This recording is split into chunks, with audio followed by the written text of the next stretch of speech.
Beauté image ne tombera jamais. Beauté image, oui. Beauté image TV. Nolita Moulessage. J'adhère. Balobi beauté image TV quoi. Beauté image TV. Yé moro muto bozo monazo filmer ngai. Ya saka na nga ningi sanga pardon. Ningi sanga. Telemi sanga s'il te plaît. T'as niveau l'engé na beauté image TV. Chaîne moro Playboy mannequin. Il y a presse beauté image TV. On ne sait pas l'information. On a mamto fait na ngai onini. Na lingi image vidéo na ngai ya fête na ngai anniversaire. Beauté image TV. Yé la biso sikoyo ya kopia ya ningi sangai image ningi sangai image telemi sangai bazi wapi kindoki kati nankolo. Merci hein. Salut et bienvenue à tous les abonnés de notre site www.beautéimagetv.com. C'est votre humble serviteur Vasco de Gama Chibango Swentaïbo, garçon Moulaïd, on veut dire qu'il est là. Je dis merci à Beauté Image, le meilleur de Paris. Pourquoi pas à Henri Modogo, l'abondance n'est jamais Tina Kizombayou, les goûts du bon, c'est Nathalie Boué, Bazaramo Dele, Gloria Nzeza Milk, donc veut dire la femme de plus, donc je te dis merci pour tout. Bana poto, bana partout, donc nega to solen ba WhatsApp botu na ote follow que la biso donc dès tous ala na bino dès tous sina contre na bino yo déjà ça c'est la personne c'est Ken Piana. Bonjour Ken Piana. Ouais, bonjour. Bah, de retour, bah, abonné tout et à Beauté Image. Tu peux si bango bambote. T'as sentiment danger lelo. Moni climat ça bien. Bah, n'importe tout baza bien. Malgré ma lili, bah, neige zokoya. Mais tu as sambe lanzambe, bah, neige si la bamisa les ongapo. Bango ba dagabiso, moi ba agence. Comme ikolo comme système kaka, mutu a personne raison. Moi na kende wester rezate po ba neige mikolo.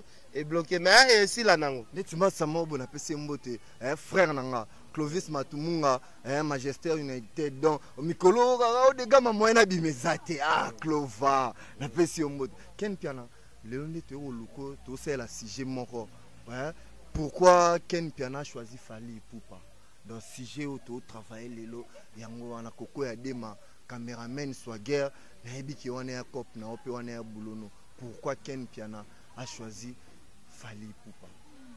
Tout bandana nous expliquer non bana poto expliquer bana partout. Ken Piana ya batu bamona ka Ken Piana bana ndengeni. Te moni otuninga question déjà olingi kota na ba question belé te. Sala na bien. On a sujet pour débattre nango. Sala na bien façon zo memela musala. Et senga ozongela subaku na basante zana expliquer yo to kende malembi otuninga na question pourquoi na choisir te wana za sujet to débattre ngana yango wana voilà question no siko ezani Ken Piana batu ba otalo bana poto Ken baninga pe ba yeba ya pe na bamsupe ba yebite Ken Piana abanda ndenge nini auta wapi po neti batu musu wa otalo lelo musu peta musu samona ka Ken Piana mbamo Ken Piana so musu ayebite so ko expliquer que non de Ken Piana bande ça le fait bien donc biso déjà batutu ba yebi que non au moins te na la type lo linga facile batu ba yebi que non ba Ken Piana baza ba yaya ba Jimmy Mukendi ba Ken baza ba yaya ba Cherry Landu ba Ken baza ba yaya ba Papi Mboma ba Ken baza ba yaya ba Natilo Kole donc biso toza bato to yaki musala to bande musala au moins kala ba leki na biso pe baye ba sala pe musala na bango bien donc parcours eza mulai po kolingate na beta ba histoire rebelle vinanga mais na biso kaka te na biso kaka na bulongo na banda liboso ba leki nanga eza ba Papi Mboma moi ba leki baze ebele Papi Mboma na bana lisu ba Cherry Mukendi ba Cherry Landu ba Jimmy Mukendi bango kutu te David Nsala non te tanga ma bato ma sala ma cop moko vuma do cop moko ya cop na tia journaliste Karine Mokonzi hier azobi na chez et pas JDT tant que danseuse azala danseuse à JDT ngande na pesa na bi petit na nga musala ki danseuse ezalaka nango ba futela droit d'auteur ya ki danseuse ezala te petit changer boulot vous comprenez donc biso toza batu oyo to pesi bato belenzela ofungola mutu pena vision que non tika makambo sala po danseuse tout na mboko ya kufa pauvre Pourquoi faire riche na musala qui danseuse soit ozui libakwa libala moko boy soit au sali accident makasi ndenge danseuse papa chéri sala accident na Canada ba dédommager ba mbongo ebele yango na pekisa petit Karine alobi mouvement ozobete ya JDT pour un jour ou émerger et kozalo passe luka osala musala mususu ken pena tezela pardon tamarambu yo ngana tuno marambo mais tamarambo kin au mouvement ya JDT siko ngolo bani do na mouvement JDT do mutaro bimati te batu bakobima na bango nayebisanga JDT bon na fingi na JDT te mais eza na ngo la logique ba musicien ba bete pas JDT ba zo peta ebele ya travailler pas JDT avenir ya ba musicien nezapi le long de kona biso emani botala ndenge vie changer na seconde oui bien mani non emani ake pa fali tala ndenge makambo changer emani alongwe na vie ya kokatisa kaka braza na bakano rapide emani akomi mutu ya ba avion donc ezolakisa ke no makambo eza minene mutu tu osala affaire faut à l'avenir ya makambo osala ozo comprendre nga na osala lelo makambo par sentiment te kobule te ke ndenge oyo ya mbanga msuken azobo matin peut-être par rapport à émission na yo nakokutana pe na relation mo boy peut-être oyo normalement ozo comprendre namoni yo sala boulot bien te mais zala na vibration pepe ozo comprendre donc à partir de émission pe comment on appelle nzela mse fungwami ona kana ite donc c'est ça bon Ken Piana to kotamba ma to entamé sujet na biso pourquoi Ken Piana a choisi Fally pour parce que makambo siko to bandi pourquoi pour ni Ken Piana à salara choix et pas Fally pour pas bon nakolo ba opposer vos questions mais ils ont une question journaliste à reposer mutute ah Ken Piana siko zela yo omoni a tozana siko olingo banani bana makambo ekolo to bana makambo yo il fallait qu'il poser question que na ba musicien tout ya Congo pourquoi kaka Fally ndi aza au top ke ngasi ko nazo peso idée ngalo bana ba musicien tout ya Congo pourquoi Fally ndi aza au top parce que lelo musique ya Congo eza musique ya ghetto Fally ayo longo la musique eza ya ghetto akomisi yango musique internationale ko kansate ki a pas Fally tozana des stars international na mboko basate menga azo bisa yo soki tolongoli ba vena so baloko akanza bafanda na ba Congo te ba Maître Gims ba bato pena tozalaka na kin bato ba koli na ba pondu na ba kwanga pena o balambaka na kin musicien wa comme international c'est Fally yonde faut na pourquoi Fally ye moko pourquoi kaka ye moko nda komi na dimension na ngana za pona batutu mais nandenga logique nandenga ba faire soki tokende na musalo nandenga vérité Fally aza artiste soki na lobby aza numéro 1 je pense que tokozwa 10 personnes au ba contredire te na kolo ba soki biso ba congolais toza 1 million de congolais mutu to azala tout à fait d'accord que makambo ke na zoloba aloba solo vous comprenez papa chéri azoloba musique na biso eza na ghetto président we reconnaître musique na biso eza na ghetto ba président presque minene tout ba reconnaître la musique eza na ghetto mais ba zone di ma Fally que Fally ya mati moi dimension mususu papa eza langage nga alobi choix ya Ken Piana par rapport à Fally Ipupa eza pourquoi eza la choix te ezalinde Ken azo reconnaître grandeur ya Fally. C'est la seule ngolo ba kino ba journaliste ni on ba reconnaître grandeur wana tika yo ne muto reconnaître. Bongo yo ko expliquer nga na mboko vraiment toza ba journaliste ya malonga pe na bazebele. Ezante tozande na ba flatteur. Ozo comprendre? Toza na ba flatteur oyo ba ya zela na expliquer yo, zela na expliquer yo. Tozande na ba na kiri ya ba flatteur oyo ba simbaka micro.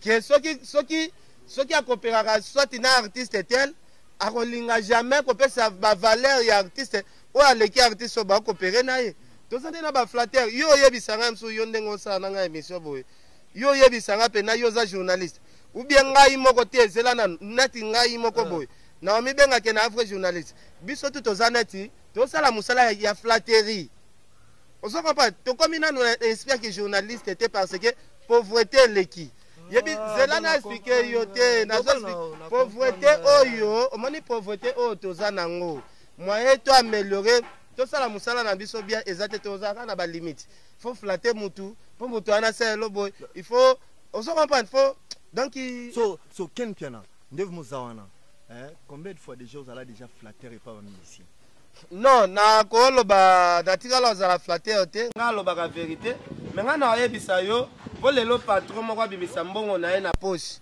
apesa yo il faut flatter. Ya solo ha. Siko ba vrai journaliste pena ba o pena ba respectaka musala ke journaliste. Ako flatter mutu te. Ako bwaka libanga te. Siko ken vrai journaliste.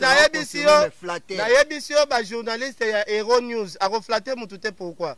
Parce que place à ça les sociétés za ya mbongo ebele ba pesa ba frais d'émission information moko za na RDC alongo ya mso Amerique ya kititi RDC information moko boye bimi na Ghana mbongo ezobima na société na ye yebisanga na Kinshasa oyo société nini ekopesa nga mbongo keno na kendo sala air mususu obamba ya mususu za na événement mo bo na États-Unis ono ken mbongo yango oyo ba tinda nga neti na ndenga entreprise nini epesa nga mbongo. En plus, ceux qui n'ont pas été dans l'ambassade, il faut participer à l'événement où ils ont les soit in la suite. Ils vont poser une question. On a besoin de limiter, on a besoin de réfléchir. Donc, c'est que la question est un sentiment pour nous, on direct.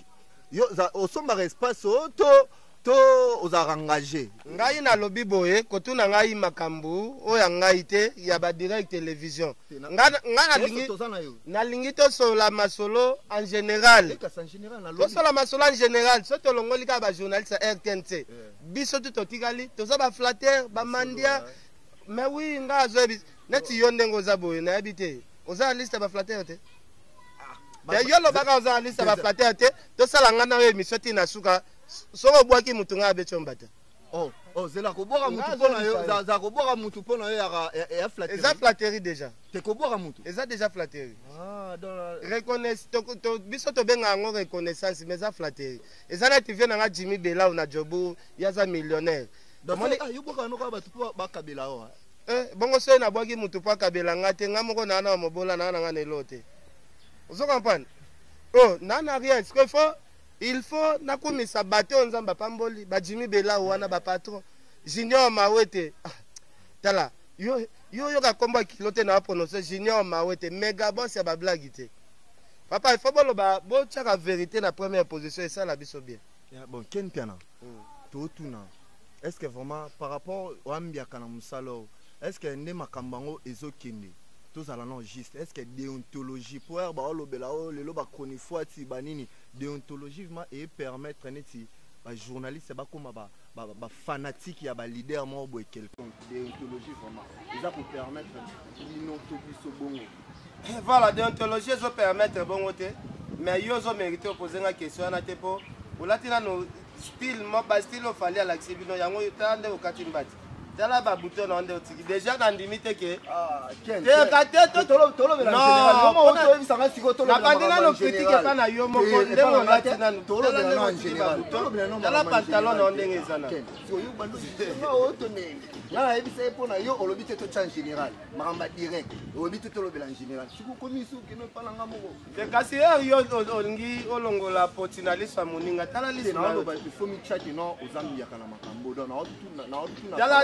la façon de trouver dans le mandefu na yo moko na relaxa que non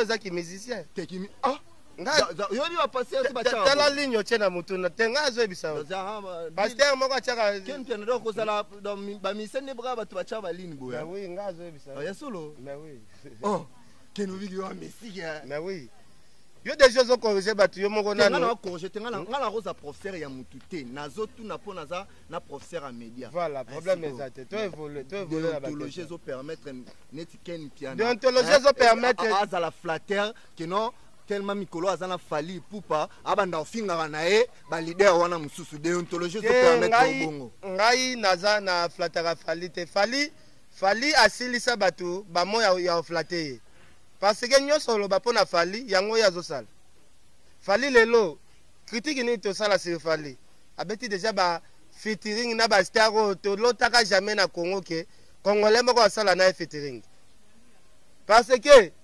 Michael Jackson ba leader tout ba vivaka na époque ya Michael Jackson ba monaka soma Michael Jackson siko muta remplaçant kilo Michael Jackson za R Kelly fali déjà a tout inangomba featuring donc asa ko artiste o soki to sala ba débat ya ba musicien ba simanda ko ba musicien ba ghetto ba musicien ba teka disque si les plats communauté congolaise tout ça appena komba fali musika osika komba fali otiemba musika po ba musicien bolunga bo comparer na fali azoyeba te soki akomonaka buba ndenge nini na vie na ye parce que fali asabeti bafitiri na babuba Ken Piana toto mona voyager osali ba tourner na fali pupa yo zela na silisa nanu zela ba musicien bato ba rêver ba mona un jour bomonaki fali na ba photo na Snoop Dogg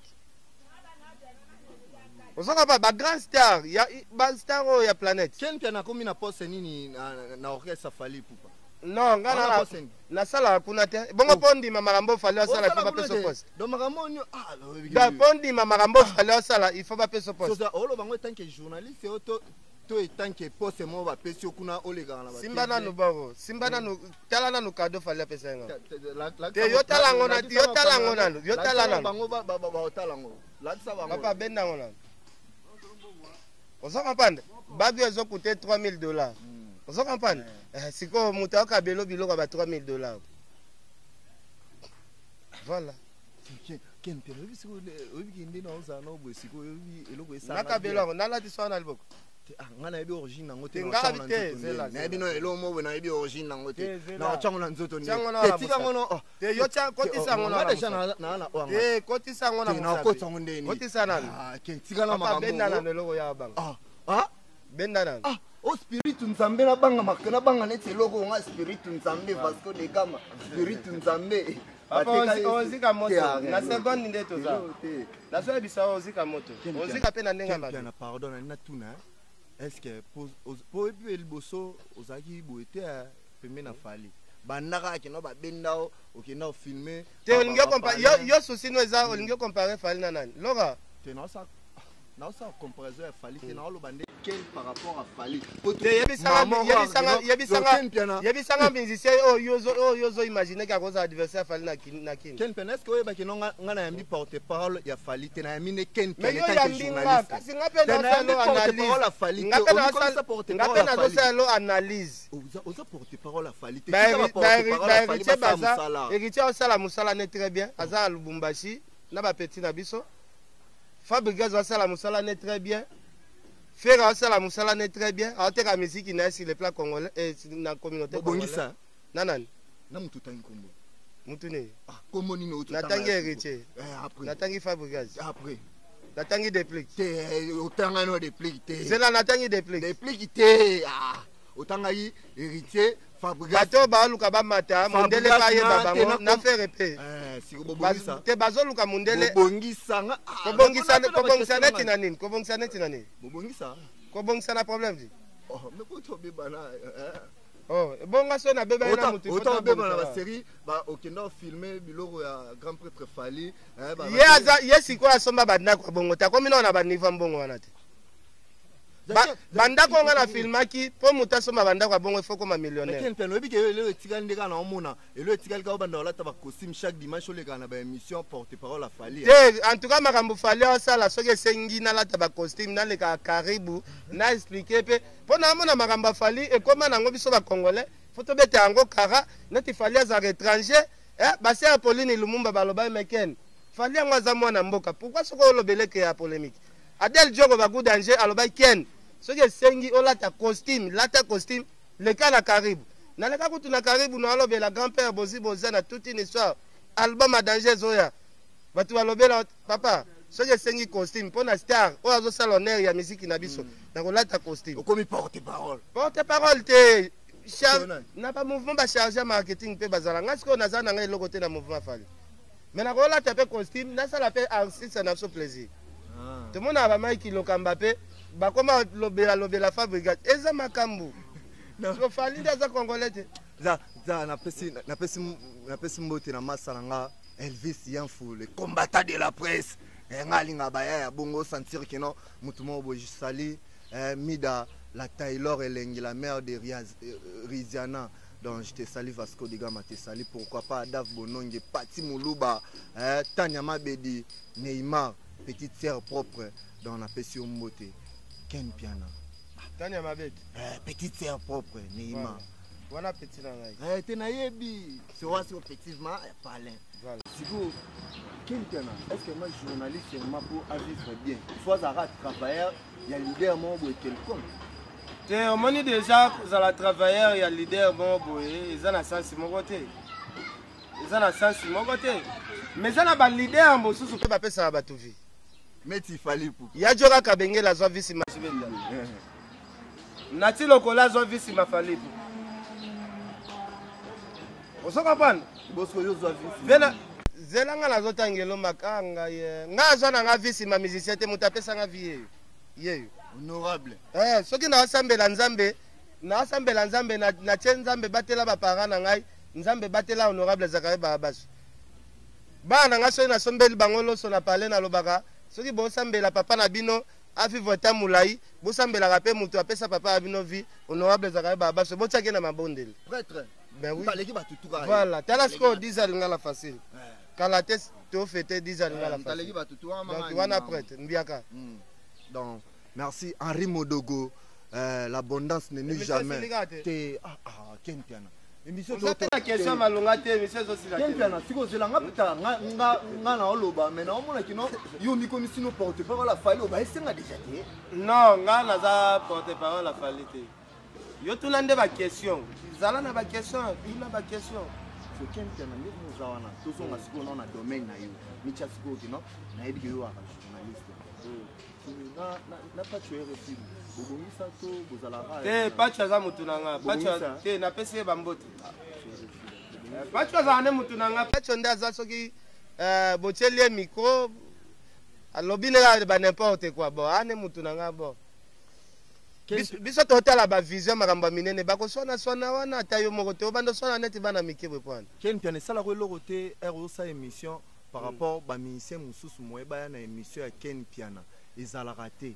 Et alors ba ministère a fait rigola. Et ça la ko mabete hein. Bon, soko tali pe majorité ba musicien pe faire rango, musicien impact c'est pas en été. Musicien pe na o ke na sala na ye batel nga 100,000 vie azate. Si au ministère ni oyo ça na en orchestre fali pour pas ça na 100,000 vie. So na sali na Kabuya na sala même ba 500,000 vie. Kabuya ka ko fali abimisa so na sali na ye. Kabuya le kauzi na audience.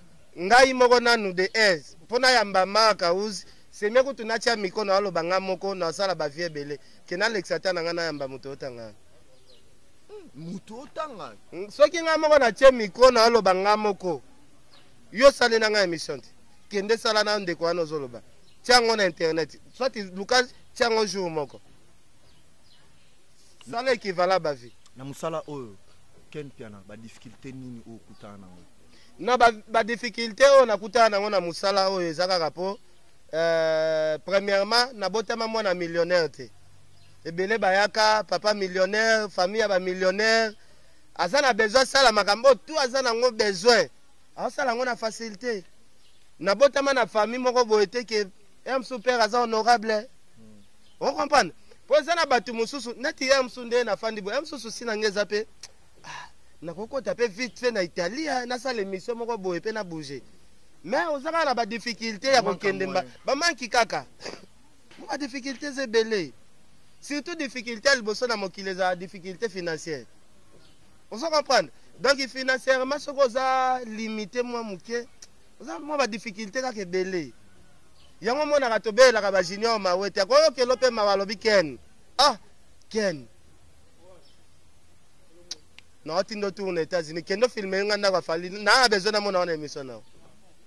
Rosola ka komba junior mawete Ken na tambuso monde entier na ba pays to reva Ken na salo cadeau yango mona ka ifoko yeba ko soigner lisolo ba vient na so ba Jimmy Bela wana ifoko soigner na bango ba vient na so ba Louison Mbata ifoko soigner na bango ba Nathalie Neymar na Texas ifoko soigner na ba sœur wana. Ya merci Ken Piana donc je dis merci à Tina Kabemba Dynamo quoi. Zela non na silisi makambo na lo. Zala pesa mbote na mutu mo bo continue na.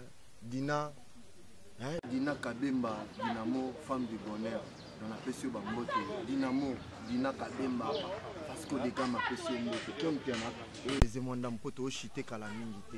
Poto oki na suka Ken Piana siko vanda maboye na ki Ken Piana ba objectif na yo ya Ken Piana ezaka nini Bon, objectif nange ezalaka nasengaka bandeko na biso ba congolais ba aider biso kaka ba s'abonnaka beaucoup plus na ba site internet na biso parce que totalaka ba site internet ya ba journaliste américain au mona ba na ba 2 millions d'abonnés mais ba biso awa au mona poko saka 20 000 abonnés moins difficulté mais na osenga vraiment bato ba tia biso poids ben mission na biso o to salaka soki bozo tala même aussi lisango na suka te même na butu tia émission na cliquer kaka consommer ngo ekende na ngwa ti na suka te ozo ta tala te ozo tala biso trop tala vidéo du début à la fin ozo kotela biso moi quelque chose donc to senga kaka soutien na bango ba kabela na bango biso mbongo te ba soutenir biso kaka na ba ndenge ba tala biso wana po sa bango toza eloko te yo moko ndenge osala na ngai émission boye am so ozala ba rêve belé oyo il faut sala mais oza limité peut-être donc esenga sikoyo bandeko wana soki baotia biso poids po il faut pas tosalaka tolakisaka bato esprit ya baorgueille boza na eloko te bozolakisa bato esprit neti bobonga maintenant il faut toexplikaka bato biso tobonga te donc tokobonga mutu nyonso to abongaka kaka nsima ya mutu osakopana donc eza nango loi nature nga mpe nde bofingafinga nga fali yango mosu nzambe mpe aobongisa nga kaka nsima fali yango mosu nzambe mpe alakisa nga bavile ebele nsima kaka ya artiste ana fali donc c'est ça rencontre na yo na fali lelo mpo ekomaki pire boye euta ndenge nini esalama ndenge natikala okoma jamais pire na fali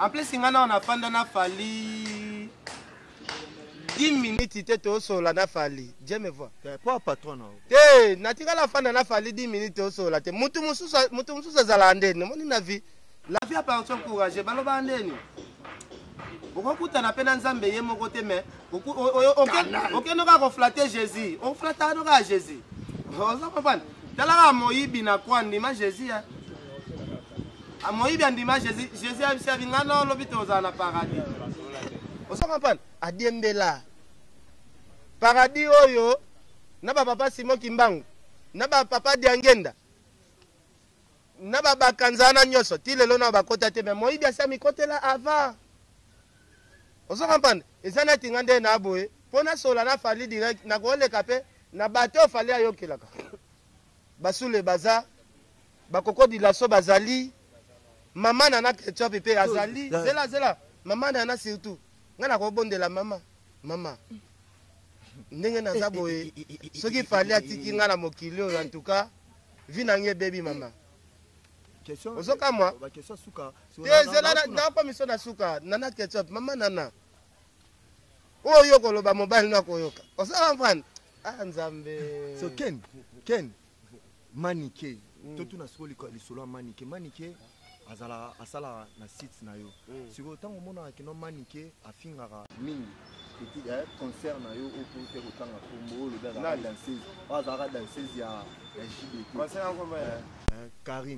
Karine nde obenge concert mais concert na yo ya ndeni concert mo concert ndenge elakisani non Karine aza moto nga Karine mpo na nga lelo bato bazwa ye na identité ya journaliste me nga nazozwa ye na identité ya kala eya mpe kaka lokwa yo bato mosusu mpe bazozwa mpe na identité ya kala seri ozalaka kosala makambo na yo wana problème eza nango te me nga na banga mosala oyo ezofutanga mbongo na bandango mbala moko na mosala oyo ye sikoyo abandaki nanu na mosala mosusu yango bafutele mbongo oyo eza neti baforce oyo balongoli yo nde balobi kuna vie kobeba babendo na libulu poni koza motema mabe na motema mabe te eza histoire histoire ezo renseigner biso kaka le passé sans le passé histoire ekorésiste te donc il faut totangisa bana histoire mpo bayeba le passé ya motu ndenge ezalaki ken mpena toshite nde toabosiko toasiko na vérité choc rubrique moko boye toaka nango vérité choc nga na banda batiolokaka bato soki natangeli okombo oyo oyebisinga te médiocre tolobino excellent veut dire vérité choc naotangelo bajournaliste otangelanga te naotangelo bajournaliste ya rubrique na biso tobandango naotangelo otangelanga kotukombo ya bajournaliste oyebi ke vérité soko lobi na mutu vérité neti nga jour mosusu masala nga investi ya mfu na Gloria Nzeza 1000 qui donne moi c'est mon gars kitoko na Paris Gloria vérité Nzeza 1000 qui donne Gloria Nzeza dans 1000 qui donne à Paris wana moi c'est Landry Nzenza de Gloria Nzenza 1000 vous comprenez moi c'est Landry Nzenza mobile ne wana fandi wana mutu obwa kana mso alinga kyobe Ken izani go da momi yangu alingi se ka mobulu mobile ne mususu ya fandi Ken yana fandi na papa mobile ya Gloria Nzenza bon toke mbamo la vérité choc excellent mutunga na lobanos oui ça a excellent veut dire ça là ça est bien t'es médiocre veut dire to longolaira papa na bani na pas tu RFI non pas tu RFI excellent Karine Mokonzi toi tourner page excellent to médiocre toi tourner page wana zala pe petite sœur na nga se botu na nga makambo bele sérieux excellent Mike Lokamba excellent yebaka batu to tanga na yebso bazabe excellent Matika Songo bazabe excellent bango to comme yo ozokote la Karine na tie excellent yebaka après combat Karine mututu na aza excellent papa merci pardon merci. Donc merci, nous sommes à la fin de cette émission. Donc je dis merci na batunyo stuana. Na senga pe na batu maniki auto bimisa site ya sika kombo na ngoto Tokos Mondial. Batu pe ba s'abonner kuna trop maniki za collaboratrice na biso ya fimbu na fimbu. Mais era sali pe loko na ye. Biso tozana pona ko tiango pe na poa Tokos Mondial Tokos Mondial biso tozana to s'abonner. Ya koko ya de madame merci na makambo yo. Ya makambo to lobe fa ki to sala pe to sali na pesi mbote na batu. Fe na tangi kumbono to ya juste to yebani te dans jour to yebana talaka numéro ba komi Vasco de Gama ce ka o komi na WhatsApp to yebana biso donc na pesi mbote na Tina Kizomba voilà you les goûts du bon pourquoi pas Dynamo Kabemba na Betil Seto beauté image les meilleurs de Paris Coco Dema caméraman Swagger mais yo na olinga na tanga kombono mais na bosani mais komela na WhatsApp na émission balasima na komelo merci c'est parti bye.